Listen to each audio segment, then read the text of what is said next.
প্রথমত দেখো এখানে 750 আছে গোবিন্দভোগের চাল, এটা ধুয়ে রেডি করে নিয়েছি। এখানে আছে ডাল 500, এখানে ছোট আলু ভাজা হবে খিচুড়ির সঙ্গে, এখানে বেগুন ভাজা হবে, আর এই যে খিচুড়ির মধ্যে সব রকম সবজি একটু লবণ মাখিয়ে রেখে দিয়েছি, নরম হয়ে থাকবে, মটরশুঁটি যাবে তার মধ্যে।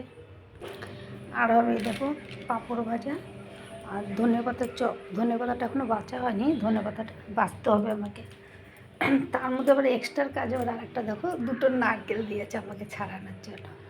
এবার কি বলো, আমি তো মানুষটা তো খুব ভালো, না বলতে পারি না, তো করে দিই মানুষের ভালোবাসা পাওয়ার জন্য। তা কালকে আবার পিঠে বানিয়ে দিতে হবে, এইবারে দিদিভাই পারে না, তো যাক, তার সঙ্গে আমারও একটু খাওয়া হবে, তাই তো বন্ধুরা।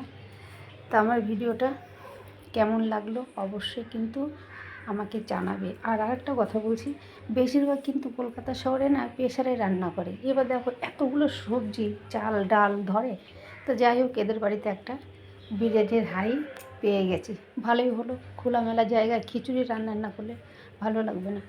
আর তারপর মশলাপাতি তো আছে, ওগুলো করতে হবে, ঘি আছে, টমেটো আছে, ব্যাস।